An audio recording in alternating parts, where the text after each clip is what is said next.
What's up everybody, welcome back to my channel, Earn It, Save and Invest It. In this video, I'm going to break down 5 stocks that you should watch in July. Now, some of these stocks are going to be stocks you've heard of.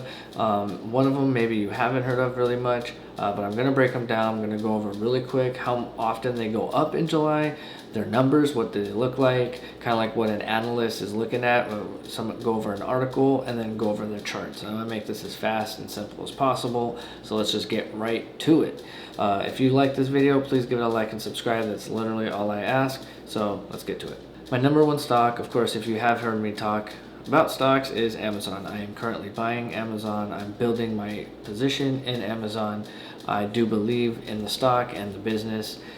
Right now, currently today is Thursday, the 26th of June. So it's $217, but its PE is around 34.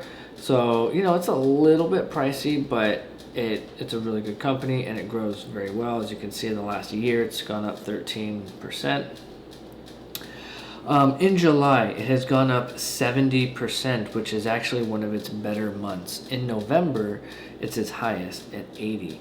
Then you have, you know, April and March and January at 72, and then July and June at 70. So, I mean, obviously, it goes up a lot more than it goes down, you know, in most months. September is a very bad month, so we might want to be looking at August and September. I will be going kind of giving my outlook on the stock market in general in the August, September months, and also July over this next kind of quarter or so, you know, 3 months. But yeah, this Amazon goes up 70% in July, so it looks like it's a fairly good buy, you know. 2024 it went down, right? So out of the last 10 years, last year was one of the years it went down. So odds are it's probably going to go up, but you know, that's up to you. As you can see in the revenues, 2015 they made 107 billion, and now 2024 they made 637 billion in revenues, right? Their profits, everything is increasing, everything is growing at a really good rate. I like what I see. When you look at their income used to only be 596 million. Now it's at 65, almost 66 billion in the last trailing 12 months. So, I mean, it keeps growing and growing and growing. I do not see them stopping. As you can see, in 2022, they went down. They actually had no income. They had a loss of 2.7 billion. So it's crazy that, you know, how bad 2022 was, and you know, but they weathered the storm, of course, and there's so much to go with Amazon. So I believe so much in the company. As you can see in the assets, again, when you look at it, it's just growing and growing and growing and growing. Even in 2022, they did continue to grow with assets. The total liabilities does grow, but not nearly as much. You know, as you can see, they in the last few years, they've actually kind of kept their liabilities on, you know, the downside, which is good. And then, of course, you know, the total equity, which is like the difference between, is 305 billion. So they have a lot. They have 305 billion, you know, more than they do assets, than they do liabilities, right? They have 305 billion more assets than they do liabilities. You know, so they have, what was the cash? Their assets, total cash, I don't know exactly. It didn't screenshot that, but they have a lot of cash. They're flush with they just have a moat with their business. And I'm actually going to go over one business that they have that's not talked about as much, which is AWS. This analyst has Amazon is still very much on sale. Strong revenue, profit, and cash flow reinforce its status as a growth at a reasonable price play. AWS remains a profit engine with expanding margins and outsized contribution to overall earnings. Despite near-term economic uncertainties and potential tariffs, management guides for higher revenue and maintains long-term optimism given e-commerce and cloud tailwinds. Obviously, people buying online and the cloud, all of that's just going to keep getting bigger. It's just going to keep getting bigger. Shares are attractively priced relative to growth profitability metrics. So yeah, you know, this person thinks Amazon is very much on sale, and I do too. I do think it is. And my biggest thing is AWS. It's one of their biggest engines, not in terms of revenue, but in terms of profit. And you can see here, they write, which it includes cloud services and anything related to them. Year over year, revenue expanded significantly from 25 billion to 29 billion. This took a segment share of the total revenue company from 17 to 18%. All this is to go, when you look at the actual chart, right, it's AWS as a percent of revenue. That's how much it's actually bringing in terms of revenue for the business. But in terms of profit, it's bringing in that much of the profit in that segment, right? So it brings in so much profit.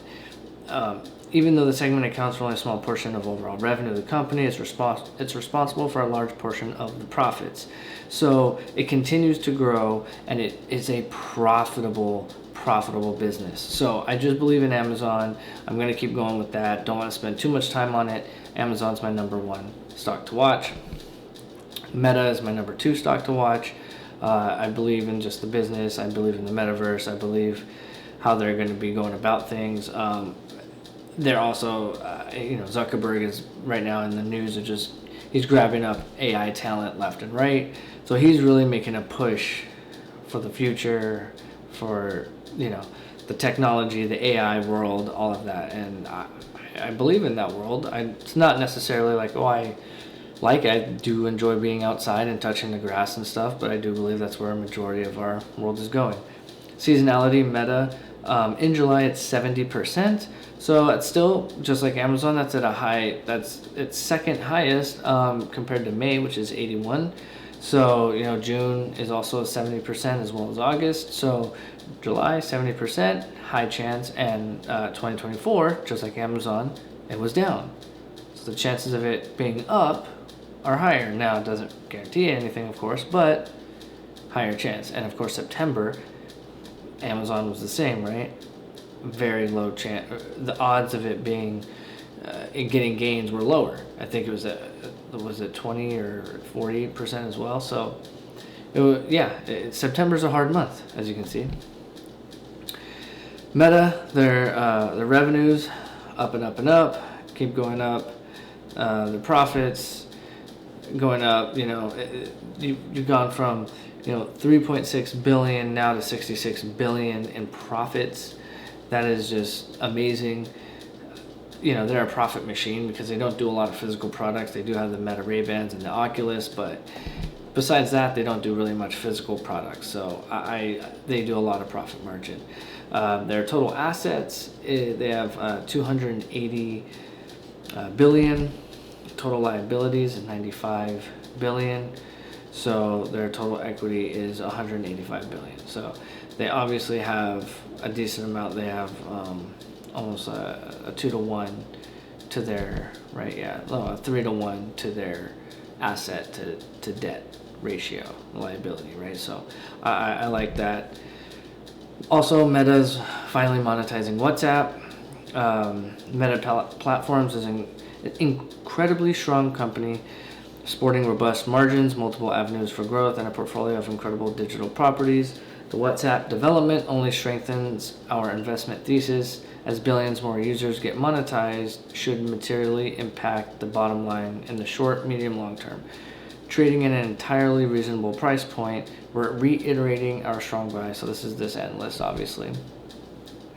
With nearly 3 billion users, WhatsApp has remained for years one of the largest digital properties in Meta's portfolio, but it has also not been monetized this whole time. In 2014, it was acquired for about 20 billion, basically, but they focused on scale as opposed to monetization. While the platform has served as a powerful engagement, it hasn't earned much of the way of revenue. That is starting to change, and fast. So that's obviously good. They're going to be making money off WhatsApp. They have 3 billion users. Like, if they're able to find a way to tap into that, all that's going to do is help them grow their profits, really, because it's one of those things. There's nothing physical. It doesn't cost them a lot of money to be running it. So I believe in Meta as a good play for July. Fubo is the small cap that I believe is going to do a lot in the future. I feel like right now I'm just buying at a good price. I'm buying at the pre-boosted price. I'll kind of go into that later. July is actually kind of a bad month for it. At the same time, Fubo doesn't have a lot of good months. It's had a lot of bad months. As you can see, it has 0% in February. It has never ever made gains in February. In fact, it has consistently made double-digit losses in February. That is incredible. August is the only one at almost 70%. The profit, as you can see, they used to not be profitable, and now they are turning a profit, and it's growing quickly. I really like that. And I will get into it, but I'm sure you've heard they are merging basically with Disney and Fox and with Hulu to create this like platform to like give live sports and to just merge their services and businesses, which is going to boost everything about their business, honestly. Their net income is, like I said, they're trailing 12 months right now. Their actual net income is $70 million. And it's not that much when we're talking about 60 billion, 33 billion, right? 70 million is nothing, but they are now going into profit mode. They are now starting to make profits rather than losing money, which is great. Their total assets, they have about 1.2 billion. And their total liability is 826 million. So the difference is about 400 million. So, they're about 2 to 1, or what was that, 1.5 to 1 on their assets to liabilities. But again, with their merge coming up, I believe that's going to do a lot for the company. This analyst has Fubo TV strong buy on Disney Hulu integration catalyst for 2026 upside. We initiate coverage on Fubo, strong buy, believing it's going to, the market's underestimating the scale and timing of Disney and the Hulu integration, basically, right? They're saying that it's right now people are not understanding what it's really going to do to Fubo. So as you can see right here, Fubo North American subscribers right now 1.6 million, but when they combine themselves with Hulu and this whole new product, it's going to be 6.2 million that they'll be able to get, right? Total revenue is at 1.6 billion, but then it's going to be at 6+ billion with revenue growth, of course, at 24% right now, because again their revenue is so much less, and the revenue growth will still be at 10%, but it'll be more per year, based on the revenue. 24% of 1.6 is about 400 million. 10% of 6 billion is about 600 million. So they're still going to be growing more too. So this is going to be a huge thing for them. It's a huge deal for them, and they are underestimating, I do believe as well. I do believe that they are underestimating the market, or the market is underestimating the stock. So again, I look at Fubo. I'm going to be buying it basically all year because it's a cheap stock. I don't have a lot of my portfolio into it, so I'm just diving into that one. Hims is my number 4 stock. The reason why I'm actually putting this down is more because it dropped so significantly recently over the deal that fell through with the Novo Nordisk. Basically, the Wegovy, their weight loss drug, they pulled it from them. I don't believe it's the end of the world at all for Hims, because that's not the only thing they were selling by far. Yes, it was a decent amount of their revenue, but it also wasn't their only product of that. That wasn't their only brand of that product. So it's not the biggest thing. So I'm looking at Hims to see what's going to happen this month, because after that big jump, as you can see today, it went up 11%. So, it's going to be bouncing around a little bit. So I'm looking at this right now, not to at all buy or sell, just to really focus on it. I already own enough of it. I'm not going to be buying. July is at 60%. It doesn't have a full 10-year seasonality because it hasn't been on the market for 10 years. But July, 60%. Here's their revenues and their profits. Obviously, the revenue is going up and up and up. Their income has been going up. They now just started turning a profitable company last year, which again I think is great. I like catching companies when they start churning a profit, and if they have a big growth ahead of them, then the profit's just going to keep growing. Their assets is at 447 million. Their total assets is 891 million, and then their total liabilities is 342 million, which brings it to about a difference of about 550 million. So they're doing well with, their balance sheet. Hims and Hers as well is kind of just talking about the Novo Nordisk breakup. This person believes it changes nothing because it's way more than just a GLP-1 play, because that's the weight loss drug. The core value lies in the broad treatment offerings and disruptive model, not just in the partnerships with big pharma, which is exactly what they're kind of going against. Legal risk remain, of course. I mean, it's anything that has medicines and stuff, you're going to have a little bit of legal stuff. But they believe Hims is well positioned to defend itself. No legal action has been initiated. Yeah, there's been nothing initiated legally. They're saying, they had, they weren't doing the right business practice, but they haven't said anything legally. And then the recent sell-off presents a compelling buying opportunity for long-term investors as Hims remains fundamentally strong and resilient. I do believe that. If you want to buy, this does come a time to start buying a little bit.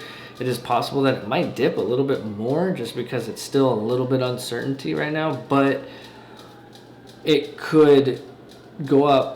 I do believe in the future, in the next 5 to 10 years, all of that stuff, it will go up. It will go up. And so I believe in Hims. The CEO tweeted or whatever, put a post on X. We're disappointed to see the Novo Nordisk management misleading the public. In recent weeks, Novo Nordisk commercial team increasingly pressured us to control clinical standards and steer patients to Wegovy regardless of whether it was clinically best for patients. We refuse to be strong-armed by any pharmaceutical company's anti-competitive demands that infringe on the independent decision-making of providers and limit patient choice. Basically, Hims has been very big on customizing your medicine. And so that was the thing, is that the medicine, Novo Nordisk's, is very specific. There's no customization to it. Now, it is a little bit more pure in that sense, but on the other hand, they're having compounded. It's the same kind of drug, but it's compounding, so they're using a different. It's hard to really explain, but essentially, it's not. You would say it's like the purest, right? It's like the organic, and then you get the non-organic one. But the non-organic one, you're actually getting what you want and how much you want. And what if you're being fed too much? Of the good stuff, it still might be bad for you. So Hims was trying to balance that with like, hey, we're giving the option of you can kind of balance yourself out, get a little bit of less. So they had more customization. We take our role of protecting the ability of providers and patients to control individual treatment decisions extremely seriously, and will not compromise the integrity of our platform to appease third party or preserve a collaboration. The health and wellness of individuals always comes first. We will continue to offer access to a range of treatments, including Wegovy, to ensure providers can serve the individual needs of the patients. So they're still saying they're going to serve Wegovy. We'll see exactly how this goes, but again, Hims is a stock that I will be watching for July, just to see really how this all works out. Now, I do want to go over the stocks. I want to go over the one stock I did not cover was QQQ, because that is an index fund, and it's not as much about the revenue or anything like that. It's more about what I think the chart is kind of telling me. So that's, a chart's a chart. So let's go over all these charts really quick. All right, now this chart is the QQQ. If you know what the QQQ is, it's an index fund that tracks the NASDAQ. And as you can see, I have all these triangles, right? And what are these triangles? Well, essentially, when you see a line going down, that means it's a fall of at least 10%. Now, obviously over here, these are all just have the one drop right here. This has a multiple drop, but if it's dropping more than 10% within the line, I'm not doing that. It's just all the way down to the bottom. And then I put it all the way up when it stops, the rock bottom, the trough, and then all the way to the peak again, or back where it was all time. Now, as you can see, typically, we get out of one of these triangles and we boost up. I haven't marked all of them yet. But that gold, when you can see we boost out of that one, we came out of it about 23%. This one was about 7%, nothing crazy. This was about 20%.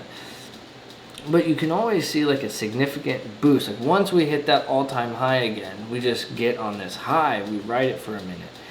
And then we come back down, for a second.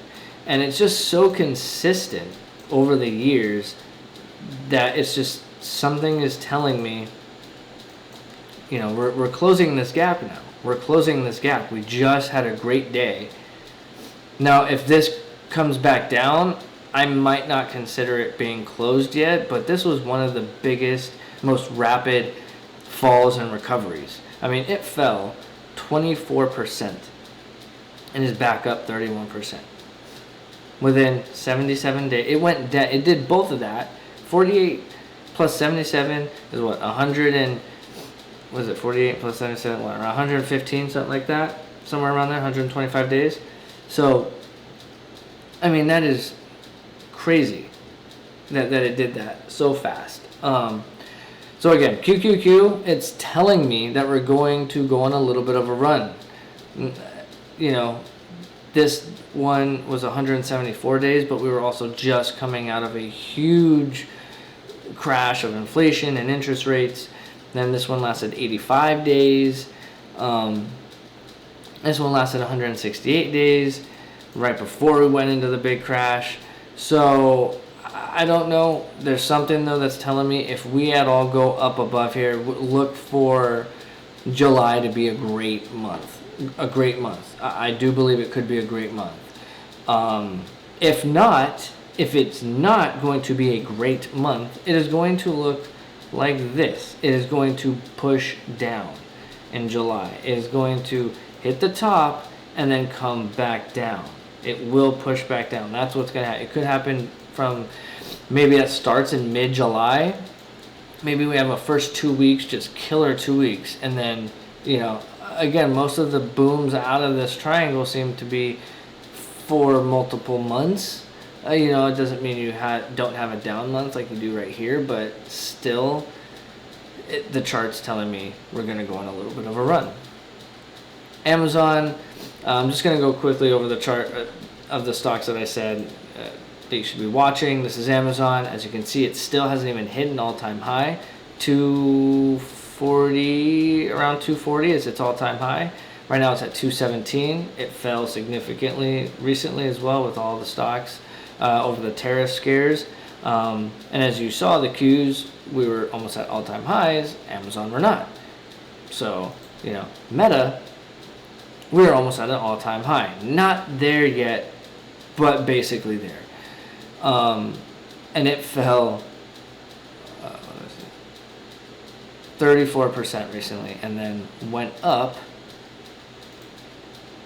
almost 50%. I mean, I wish I had bought more. I wish I had been more of a buyer. But I have my strategy that I'm doing, and I'm not, because this is going to happen again at some point. Fubo, right now, as you can see back in the day, wasn't too much of a great stock. This was, it got hyped, right? It got hyped after COVID and all of that stuff. It got really hyped up. So, and then it came crashing back to reality. And now it's been kind of coasting along here. Like I said earlier in the video, it was around in the 150, as you can see here, 125, 120, 130, and then it boosted back up to about 4. So yeah, I think that this was your killer buy time, which I think I bought some up here, maybe right here, sold. I didn't do what I should have done, obviously, but it's all right. I'm buying now. I think it will pay off eventually. I think eventually it will get back up to here, just maybe in a couple years. Hims, like I said, I've been tracking the stock for a while now, and it has a very interesting pattern, and it almost broke that pattern. It still has room to go up, and pass, this the peak that it had. I mean, I'm sure it's going to go over its all-time high previously, but it just had a huge drop over the Novo Nordisk deal falling through, and we'll see exactly where it ends up from there. But the numbers are still going to remain. I think this earnings, which is Monday, August 11th, and it's in the nighttime, so it's after. So it's going to be after hours. They're going to be doing it on Monday. So, I mean, that's another month and a half. So really, that's why I'm saying July is such a variable. It's a volatile month for Hims because we don't really know what's going to happen. I don't know if they're going to make an announcement. Obviously, the CEO made his announcement, so we'll see exactly what happens. So that's it really for me. Thank you for watching. It was kind of a hefty video, but I just wanted to break down the 5 stocks that I thought were going to be the best to look at. Again, obviously QQQ. It is a stock, you can buy it. It wasn't much as, hey, look at the seasonality and all this. It was more about just look at the chart and what it's kind of telling me. So yeah, thank you for watching. Please give it a like and subscribe. It's kind of a long video, but hope you enjoyed it. Hope you got something out of it. I will be buying these stocks. I don't just give you these stocks and say, hey, buy it, and I don't put my money where my mouth is. Of course, I also don't have millions of dollars, so I'm not putting millions of dollars on this, but I am putting my money where my mouth is, and I will be buying Amazon, Meta, Fubo. I will not be buying Hims because I already have a lot of Hims, but I'm already a shareholder. So I am speaking as a shareholder of all of these stocks and building my portfolio or building my position on those. So again, if you liked it, you like and subscribe, and yeah, have a good one, and don't forget to earn it, save it, invest it, buy low, sell high.